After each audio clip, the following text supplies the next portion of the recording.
Princess of the Amazons. I won't be denied. Hello everyone, thanks so much for joining me here today as we get to talk about one of my favorite subjects, comic books. My name is Jose. I love comic books. I love talking about them. I love sharing them with you. Feel free to follow me on social media if you would like. Links are in the description below. I've also posted a link to the DC fan set that I have plot synopsis and character bios for this issue. So we are continuing our run of Absolute Wonder Woman, number 3 from 2024. And I always say this, and I will continue to say this every time I do these Absolute editions, but I missed the DC Bullet, and I'm so glad to see it back. I'm very partial to this DC logo. I absolutely love it, and I hope it never goes away again. All right. Here is our cover here. Absolute Wonder Woman is a completely different take. I still am not sure whether I really like it or not, but I do want to give it, here are the variant covers that came along with it. I really do want to give it a chance. So I am covering all the Absolutes. I've got Batman and Superman, and I do have playlists for them. Feel free to check them out. Absolute Wonder Woman is just a little really different than all the other ones, even with Superman. But I have enjoyed the Absolutes. So, and this one, it's not that I don't enjoy it, it's just a little different. And so this is the this was recolored. So this is the main cover, but it has a recolored. I think this is the second print variant. So, all right, here we go. I think my thing with this is the story is a little bit darker than I thought. But if you actually read Wonder Woman in the main DC universe, you'll find that her stories aren't actually that light. So I think I don't know. It's just with the Absolute Wonder Woman, I find it to be, I don't know, a little bit more difficult. It doesn't mean that it's terrible story or anything like that. It's just a little bit different. It might be the art too, which, by the way, I love the art, but I'm not sure it matches Wonder Woman. And perhaps that is the thing. I do love the artist. I love the art. Just not sure if it's a Wonder Woman type art. But we have what we have here. So we are going to continue and go through this. So we are in Gateway City in the Natural History Museum, and we are in the present here. And so she appears to be, well, we just don't know what she's doing. This is from the TV here that they're watching here. Where's Barbara? I can't believe she isn't seeing this. And so here she is, and she says, I'm right here. I love this panel here, presenting her right in the middle, looking up at the TV, sort of everyone around her. So I do like that that panel there. Maybe she can't use that lasso thing on this new thing. Is she saying something? I can't make it out. That's again from the TV. Oopsie. Wonder Woman, she thinks. And then she runs, and this guy's Barbara. So is this going to be Cheetah? Her enemy, Barbara Minerva? I'm thinking it's her, but if I've learned anything from these Absolute reading them, is that things are not always what they seem. So she may be the character, but that doesn't mean that she's going to turn into Cheetah here. So now we're in the boardwalk. This is funny, the Kraken here.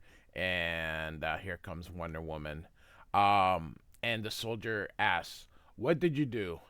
And she says, just some magic to slow it down, buy us time.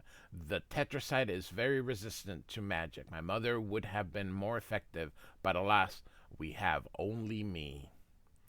Um, and real quick, Wonder Woman is Wonder Woman. The way she acts in this series is the way she would act in the regular DC universe. She is a person that is cares about others, that is a real hero. So the characterization of Absolute Wonder Woman is wonderful. I believe that that is how Wonder Woman would behave. So there's nothing wrong with the characterization of Wonder Woman. So she says, before you leave, and you should all leave immediately. It is important I tell you how the tetracide kills. So many have so you may have any hope of fighting it after it has killed me. And this guy goes, killed you? I don't know how much more serious I can be about this situation. Please listen. Tetracide, it quite literally means the four killers. It kills in four ways. And so she's writing things down here: death of fear, death of mind, death of body, death of soul. And one of them says, death of fear doesn't sound so bad. And she says, and that is where you would be wrong, soldier. That is our greatest danger, given that it has emerged in a heavily populated area.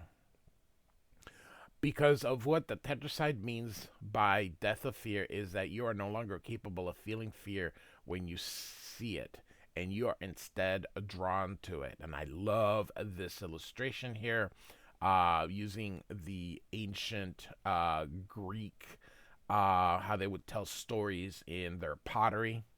Very soon, the tetracide will begin to emanate a sound. It will be loud and sharp. It will travel for miles. And when people hear the sound, they will be drawn to it like bees to honey. They will do anything to be with the sound. They will walk right into the tetracide's jaws, where one dies in agony, a death of mind, body, and a soul. And the death of the soul, I don't want to be dramatic, but the people who are crushed to death in the race to the tetracide's maw will be the lucky ones. And this guy's like, Lord. And she's like, yes. And for anyone who manages to survive the sound, touching the tetracide will begin to destroy your mind, making you incapable of resisting. Death of body quickly follows as it ingests you. And death of soul is, well, that explains itself, does it not? So please, for the love of Hera, leave this place. Run if you can. And so she leaves, and Steve says, Diana, wait. And she says, Steve, please, do everything you can to get these people out of here. I cannot help them once the sound begins, and it will begin very soon. And so she walks up to Pegasus, which, it's interesting. I am not in love with the skeleton horse, but Pegasus, keep your distance. Attack the Hellfire if you can, but stay out of reach. And she continues here. She shows all this care, how good of a person she truly is. I know, but it lays one tentacle on you, and that's it. And I'm quite sure Zeus will make certain you are not resurrected again, my friend. And so Pegasus leaves, and she flies up to the tetracide, and this Wonder Woman very she says, Tetracide, I wish you no ill. I only seek to protect these people, this city, this world. I will give you the offer I gave the Prime Harbinger. Harbinger. Leave now and never return or die, hard and painful, by my hand. And the Tetracide growls at her. She's so fearless. So, all right. And she says, so be it. And throws her sword at it, hitting, or it goes through it. Notice her lasso. She's holding on to it so she can go right through it. Goddess Nike, lend me your winged speed, if not victory. Nike is a Greek word, means victory. So, And so, as you can see, she has gone through. Pegasus has come back. He's firing at her, and the tetracide takes off the sword and growls again or screams or whatever, and throws the sword in the water. And Wonder Woman says something in Greek, and she's taking this thing out. And you can see she's this axe here. She's cutting some of these tentacles, and she says, "Strike true, my friend." And so off she goes. She's a warrior, and grabs her here, and she screams, "No." And so we get our credits here. The Last Amazon, part 3 of 5. Kelly Thompson is the writer. Hayden Sherman is the artist. Um, Hayden Sherman is great. I like him. I am just not 100%, as I mentioned, sold on his take on Wonder Woman, but he's phenomenal, and I do enjoy the art. It's up my alley. So, um, now we're in the past here, the Wild Isle. So if you remember from the previous issue, Steve Trevor is in hell with them, and here Wonder Woman is fighting a Hydra, and she goes, "Now, Steve," and so he chops the Hydra here and move. She seems as the Hydra goes after her. "You respect only strength, Hydra, and thus you have driven us to this madness," as she fights it. "Relent, and we can live in peace once again. You will never have him. I am sorry for your loss. Choose peace.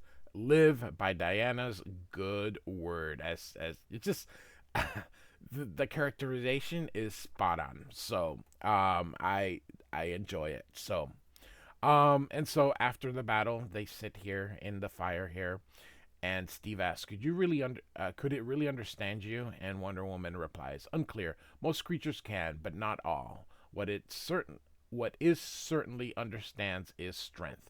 But I am sorry it pushed me to such length. I shouldn't have let it get that far." And she says, "I think it's quite taken with you." And Steve says, "Well, I'm sorry to be so provincial, but the feeling is not mutual." And the two of them sit by the fire here, and he says, "It's amazing. Everything here is a trap or pain or struggle, and yet," and she says, and yet you and Cersei have made such a home of it, your own little paradise." Not a nod to Paradise Island. And Wonder Woman says, "Love is transformative, Steve, always." And he says, "The surface could use a whole lot more of that," as he kind of just looks at the fire here. "You understand, of course. I mean love and not baby hydras." And she asks, "Do you miss it terribly?" And he says, "Yes," meaning her home. And he says, "Tell me about your home." So he tells her about Coast City. So she decides she's going to try to help him. And here she closes this book here. She thinks she has figured it out. But look at her eyes. She's kind of like, uh-oh. And she goes, as she's walking towards Cersei, he says, "Stephen, would you mind grabbing some firewood from the pile by the door?" And he says, "Sure, no problem," as he goes out. And as he leaves, Wonder Woman, she doesn't want to speak in front of Steve. She says, "I found it, Mother. The way to send Steve home. This spell." And Cersei looks and then looks at her. And he says, "No, Diana, no, that is not the way." And she says, "It is." And she says, "No, look." And she points here at this word sacrifice. If you read it closely, if you read this spell closely, you understand that this is not a small sacrifice. This is, and she says, "I read it." And Cersei just continues and says, "Then you didn't understand it." And she says, "I understand it perfectly." And she says, "Diana." And Steve walks in and he says, "I appreciate you ladies letting me venture to the edge of the porch on my own. Maybe one day I'll be allowed to step off it." And she puts her arm in his shoulder and says, "Perhaps someday." And Cersei's sleeping, and then she kind of wakes up. She's like, and Diana is sitting by her. She is cloaked here. Cersei calls out on her, and this is gonna be quite the thing here. Diana, what are you doing up at this hour? And Steve is sleeping. And she says, I couldn't stop thinking about it. About what, darling? About what I am to be. And just, she's cloaked here, so we're going to have a big reveal here. And Wonder Woman says, if I am a great warrior and will someday be an even greater one, a savior of humanity, as you say, then I cannot fail on my first mission for humanity. And she said, Cersei says, mission? And Wonder Woman says, to return to them one of their great heroes. One good man is all it takes to save the world. And Wonder Woman says, he wasn't a gift, Mother. He was a test. And Cersei says, that's not, we don't know that, Diana. And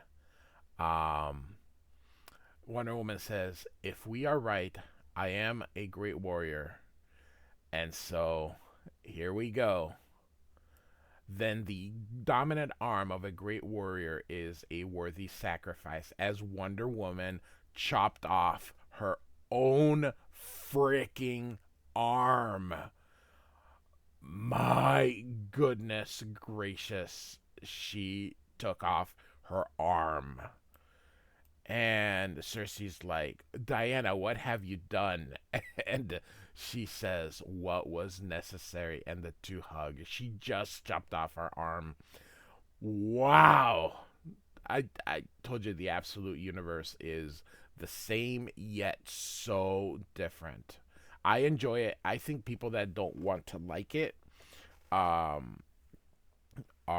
haters. I really enjoy it. So, um, and so they're gonna cast a spell here, um, and they're gonna send Steve home here. And if here, I thought her arm grew originally when I first saw it, but of course it's Cersei here, and so um, he realizes he is disappearing as she continues, and um, Steve's the one saying this. I had known for a very long time that she was exceptional. Perhaps it's Cersei, but even still, I had underestimated her. Her capacity for love, her capacity for pain, her capacity for sacrifice, her capacity for honor. This child would change the world. So, she has sent Steve back, and I had foreseen it in my scrying pool, but now I was seeing it live in front of me, living and breathing. And Cersei says, I'm sorry you didn't get to say goodbye. And she says, I will see him again. It was more powerful than I could ever have imagined. So now we are back here. Is she's fighting the that creature and is holding her arm, and she says something, and she loses her new arm again, and so she gets away, and she's carrying her axe, and they're like, are you okay? And she says, I'm fine. But your arm? And she says, I lost it long ago in a place of magic.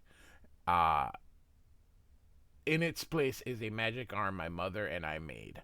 I can get it back, but it's complicated magic. So was anything from my earlier speech about this danger unclear, Jacoby? You have to move your people now. As she puts on this fake, more mechanical arm, and they're like, Diana, as Steve says, and she clicks it here. This is how you got me out. You gave them a hero's arm. And she says, I believe it's called a warrior's arm. I think I got closer. It was more than worth it, she says. He's just amazed that she would do that for him. The rest of you, the sound is already beginning. I could feel the rumbling in the beach. You must move now, or the next time I see you, you will be climbing over each other so that you might be devoured. For the love of Hecate, move faster. And Steve is like, I don't want to leave you here alone, Diana. And Wonder Woman says, I know, it's why you were worthy of saving in the first place, but it will be for naught if you die on this beach today. Please listen to me and go. And so here's Minerva as she's running to, and she slams into Wonder Woman and comes down, and Wonder Woman helps her, and she says, I have you. And she picks her up.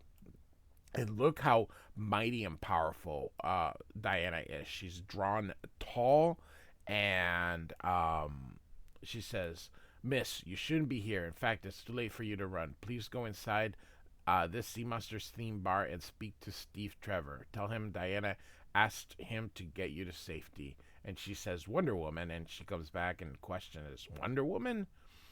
And Minerva says here, the Amazons. It's what they would call their champion, the absolute best of them. You are one, right? An Amazon. And she says, you know of the Amazon? Again, look how tall she's presented. I wrote my dissertation on the myths of the Amazon. It's my primary field of study. And she says, myth? And, well, not to me, or I'm guessing you. I must speak. Sorry, I must go. We will speak on this more. And then, of course, she says, Barbara Minerva, and she says, I am Diana, as the Tetracide is going to make its way. And again, we don't know whether she will be the cheetah or not. And she says, I'm in the book. I do not know what that means, but I will find you, she says. So, does she mean a phone book? Do they still make those? And so, this is futile. And here we see the Tetracide here with all these tentacles. I will break upon the Tetracide and die, leaving no one left to fight for these people. And once the sound begins, they will literally crush one another in their rush to embrace horrific ends at any cost. But I see no other path. I must be the sword, the lasso, something solid, as my magic alone is no match for the Tetracide, and its hide is so thick. And then she goes, unless. And so she pulls out, just she putting the sword away, and she grabs this little orb.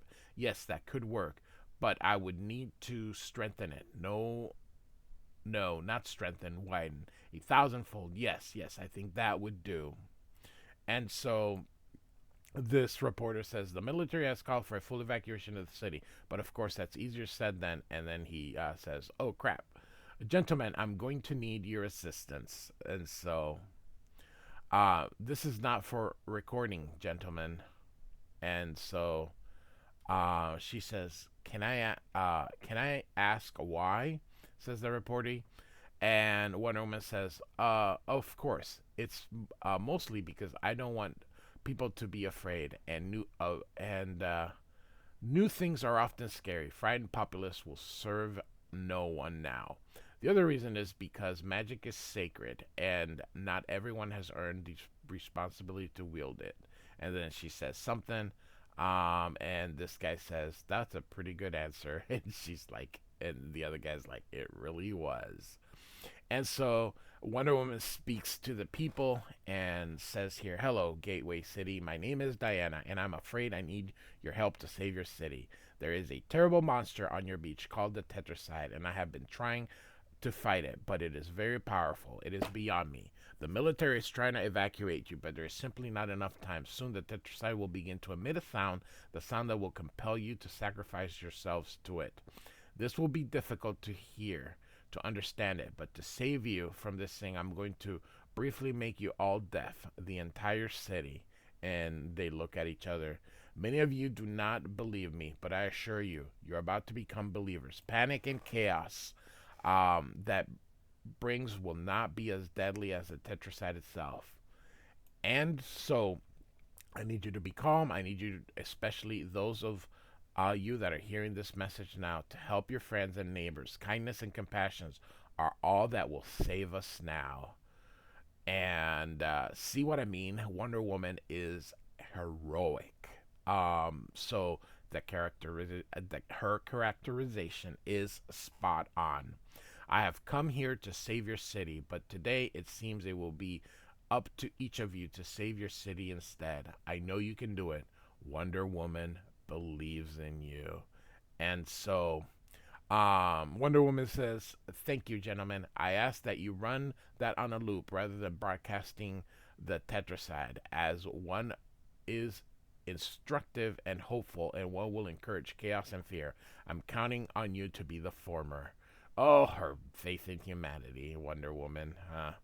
And so she does the spell and uh, throws that um, the glass with that thing in there, and out comes this liquid dish thing. And next, the sound of silence. So, Absolute Wonder Woman number 3. Um, I don't know. What do you guys think? The story is starting to grow on me. Written by Kelly Thompson and illustrated by Hayden Sherman. Like and subscribe, and I do thank you for listening. Goodbye.